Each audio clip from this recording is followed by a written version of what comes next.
Okay, good morning everyone and welcome to this morning's session, Dinnae Haud Yer Wheest for SLF 2022.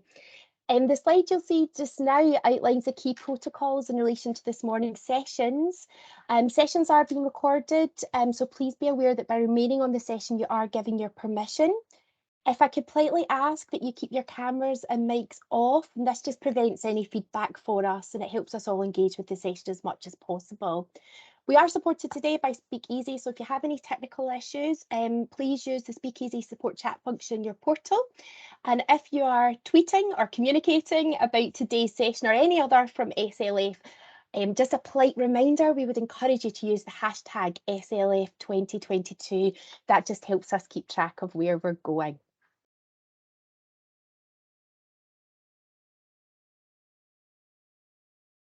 My name's Jessica Burnett. I'm an Education Officer here at Education Scotland. I also welcome Christopher Jackson, who's the class teacher and the driving force behind Dinnae Haud Yer Wheest.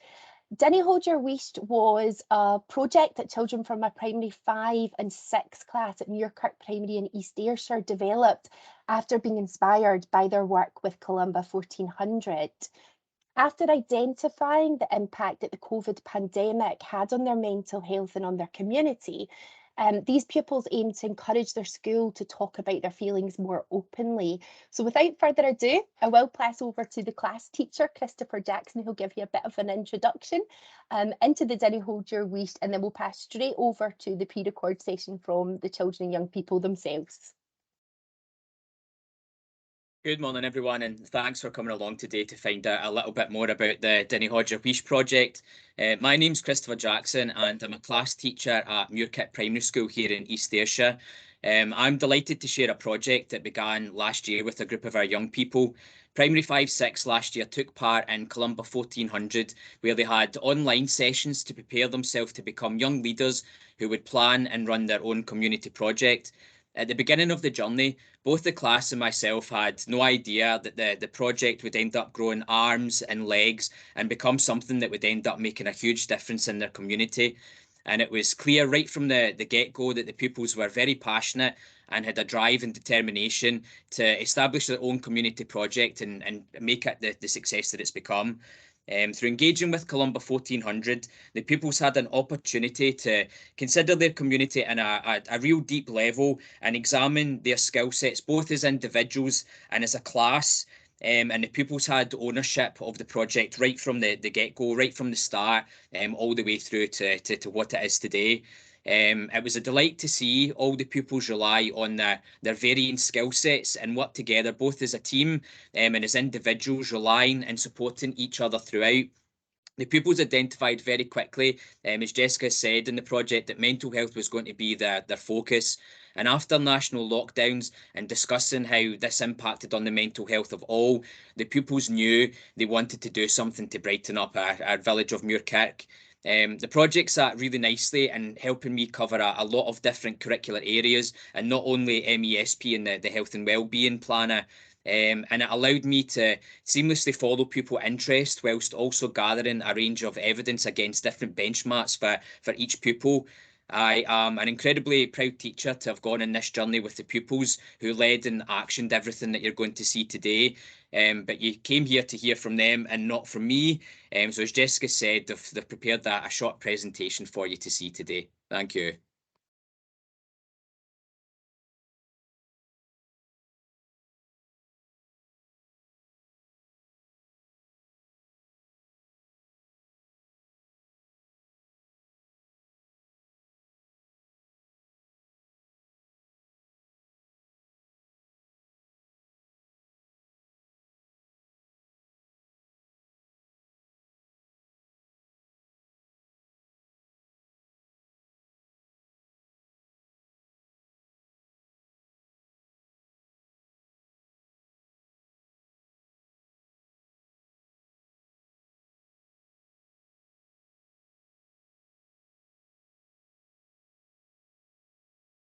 Jessica, you're still on mute.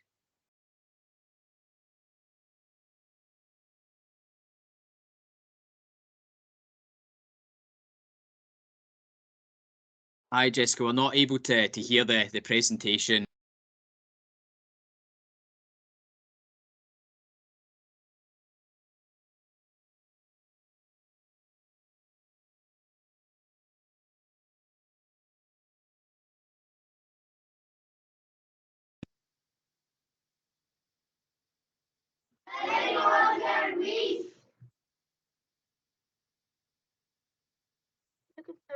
presentation. We'd like to take you on a journey and tell you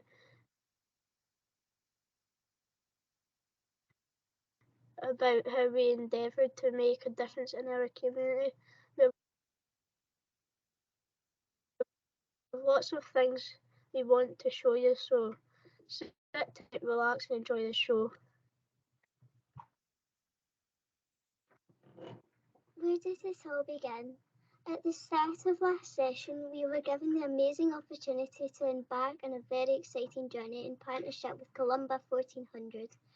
This journey would help us learn what values are and why they're important in terms of who we are, what we do, and what we aspire to be. It would also help us learn more about what we value in our community and how we could make it even better for all who live here. The project helped us to become skilled young leaders who would design and run our own project that would directly impact our community.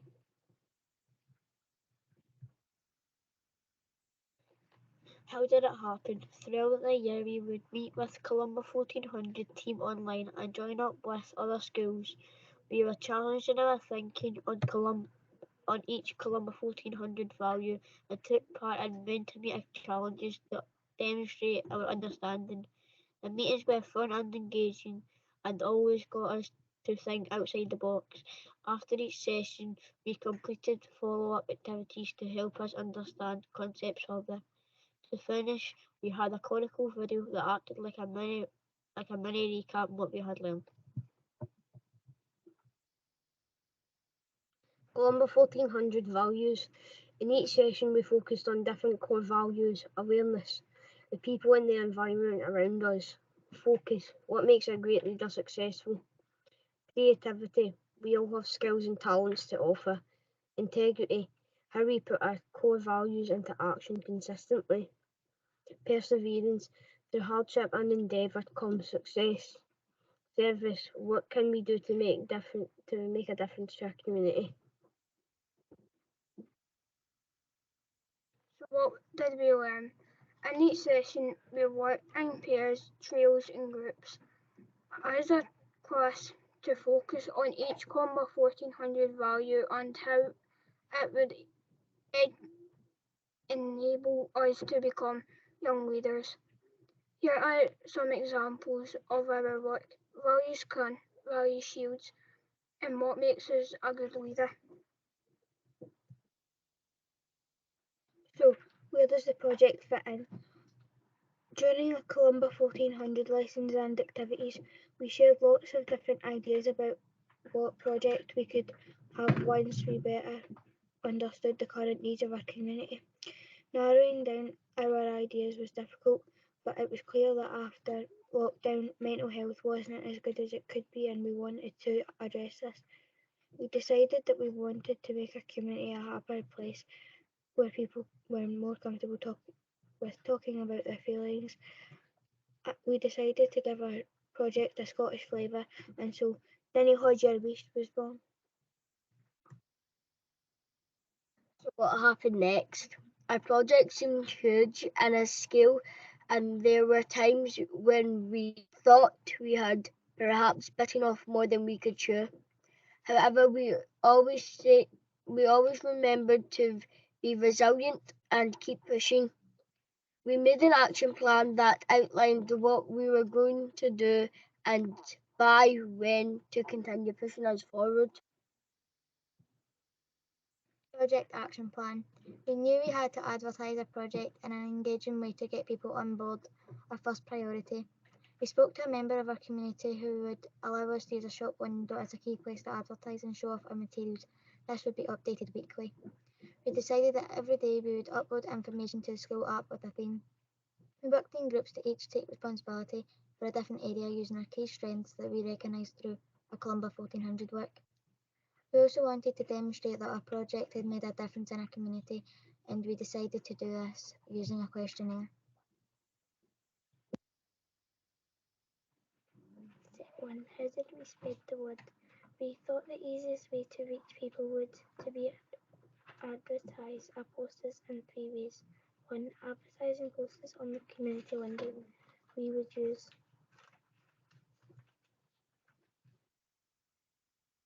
Messages on the school app announcing our project. An informative YouTube video that people could watch and send to their families.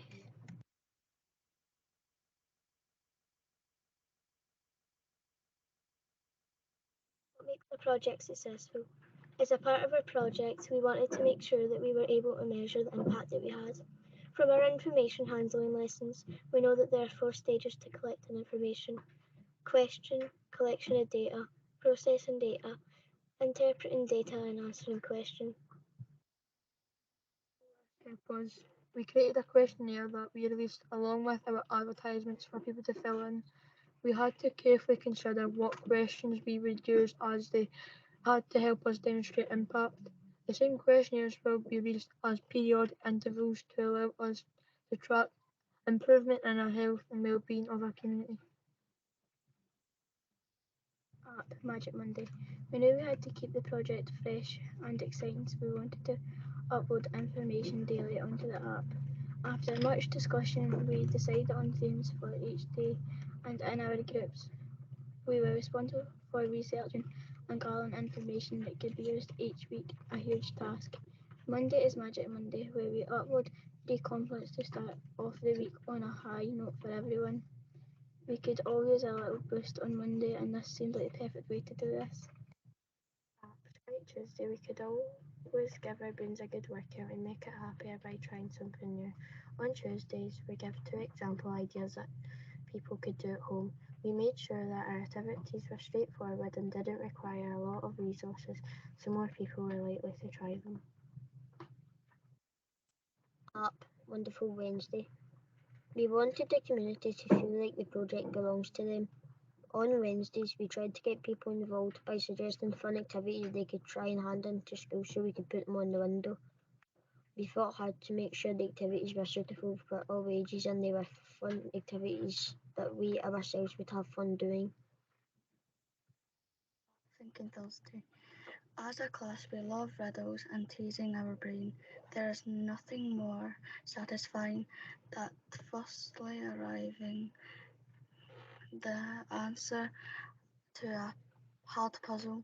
We put up 3 riddles on Thursday to allow people to find some time to themselves and take time out for the stress of a busy day to just focus on themselves. App Funny Friday. Everybody loves a good joke. Laughter really promotes mental health as it releases lots of endorphins into the brain. We wanted to end our week on a high, and we thought that jokes would be the best way to do this. We made sure our jokes could be understood by all and were ones that made the rest of the class laugh. Along with a community window, along with our daily information on the app, we admitted to put in information on the community window each week. Every week we would have a different theme. Here is a selection of information we have put on the window. Non-chronological reports that detail why our daily activities on the app are good for our mental health. Explanatory text on why being outdoors is good for us. Informative posters about how and why we should talk about our feelings. Flex detailing different types of comfortable and uncomfortable feelings and what to do about them. Videos detailing strategies you can use when our uncomfortable feelings get too much. We put QR codes on the window with links to our videos. Interactive information. We didn't want the window to just be information overload, as we knew people would eventually stop coming to see our work. In order to keep up our creative skills, on some weeks we posted QR codes that linked to the videos we made. This brought an interactive element to the window and meant that people could go with their friends and family and enjoy seeing our information in an engaging way.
Have we learned?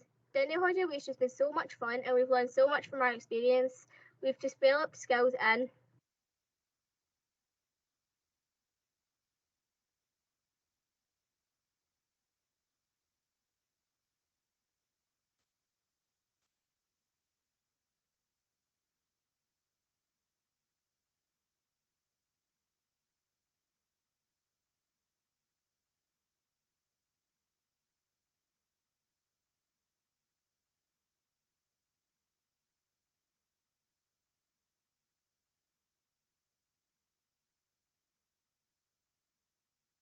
What should happen next? This project has been so valuable for us and our community, and we endeavour to make our project go from strength to strength. We think every young person in Scotland should be given the opportunity to make their community a better place. Thank you for joining to find out more information about our project, and remember,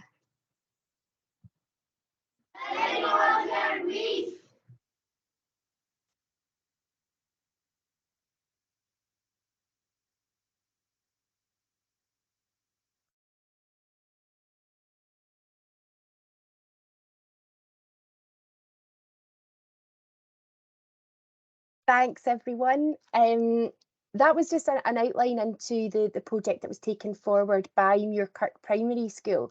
So there's an opportunity now for you to ask any questions about the project or indeed its future direction moving forward.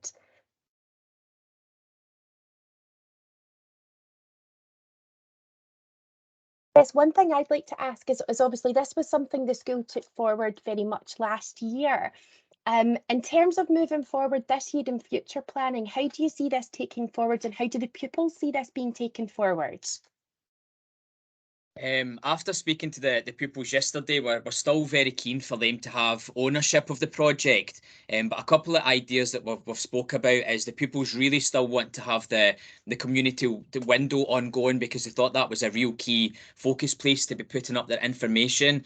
Also the Magic Monday, the Try It Tuesday worked really well on the app as well and got people engaged and speaking in the village.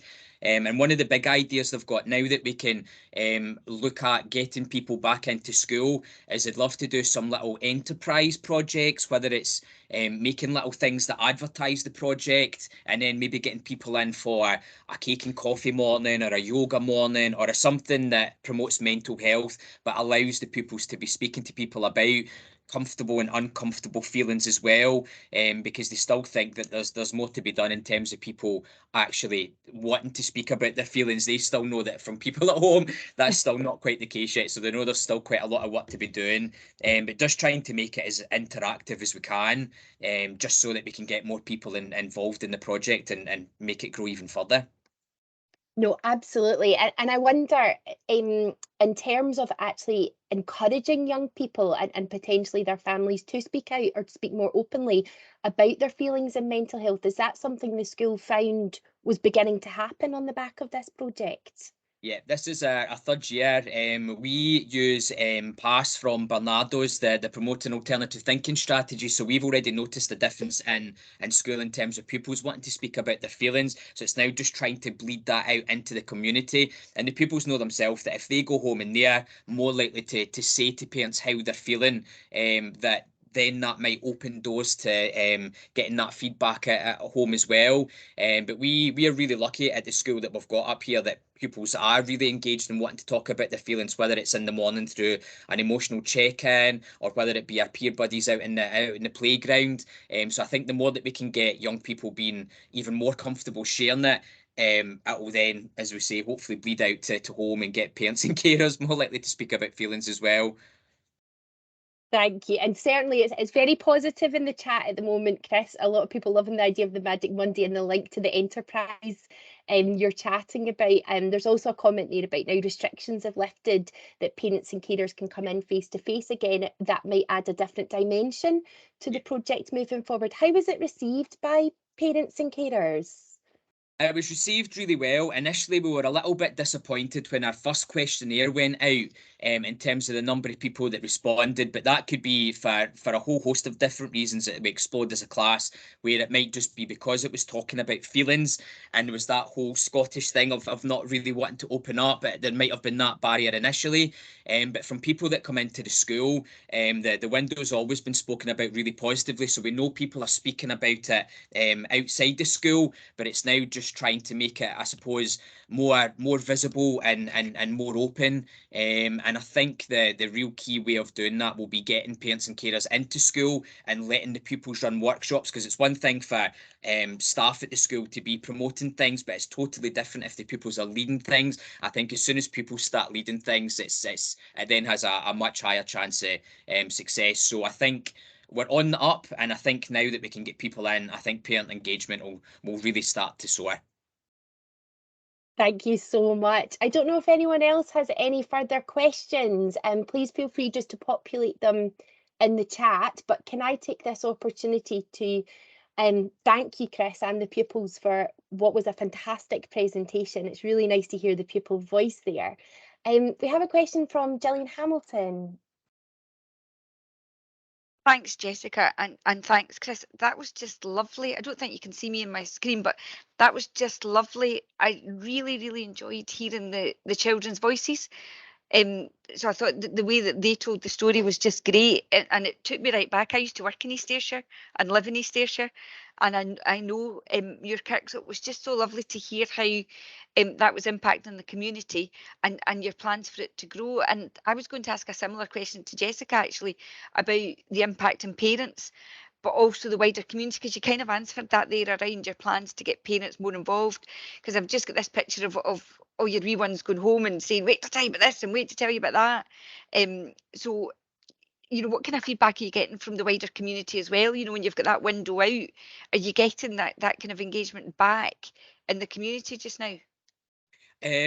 Again, not potentially as much as we would hope, but we are getting there. We've got a couple of cleaners in the school that tend to join things like knitting clubs, and I think especially for a lot of the elderly people that are in the community, knowing that there's going to be something up on the community window on a Monday then becomes a bit of a a sort of weekly walk for them to go down and see what the pupils have put up. But certainly any sort of guests or organisations that have come into the school, they've all commented on the window as well. But I think the key, as we said, is now we can get people back into school and getting the young people leading things.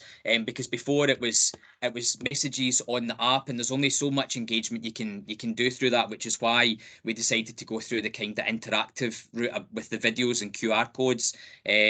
But again, pupils will know themselves when they're getting feedback from home what the next stage will be to sort of get community engagement up and going. But they've just been a fantastic class to lead this, and as a teacher, it's been nice to kind of take a sort of back seat and just see their ideas, and then the sort of driving passion to move it forward. So I think if we had a similar meeting next year, I'm sure I would have lots more to import on community engagement, and maybe pictures of people eating cakes and doing yoga with their kids. So I think we've got lots of big plans for community engagement going forwards.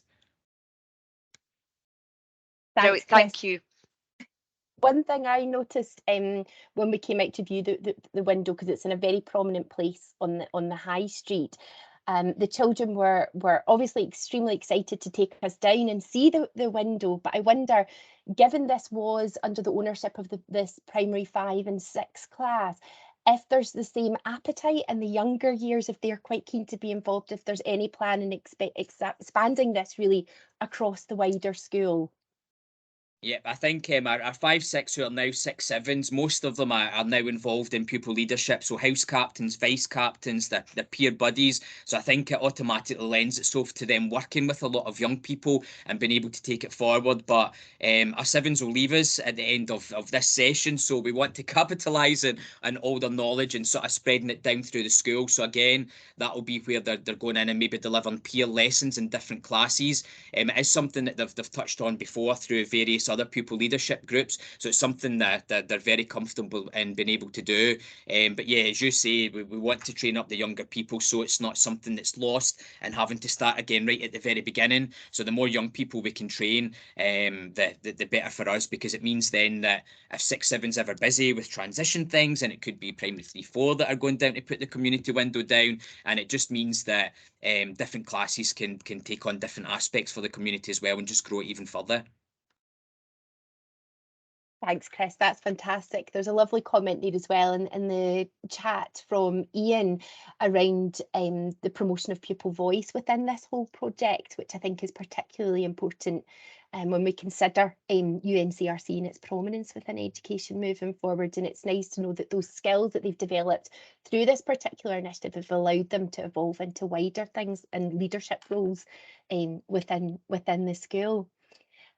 So just in case there's any other final questions, I'll just give a couple of seconds there. And if not, can I thank you at Muirkirk and the pupils for taking the time and effort to come along and share this today. It's very much appreciated. And I'd reiterate Ian's comment in the chat that I think it's a really inspiring project that other schools can look towards to promote mental health and pupil voice and deliver some of the best experiences and outcomes. Thank you. And Jessica, I'll send you on all the links to all the different videos, because I've got about 8 or 9 and the reintroduction videos. So all of those, in case people are looking for maybe ideas on how to start their own projects, I'll make sure you've got them all so that people can view them as well. Thank you. And thanks everyone for today. I hope you enjoy the rest of SLF. Thank you.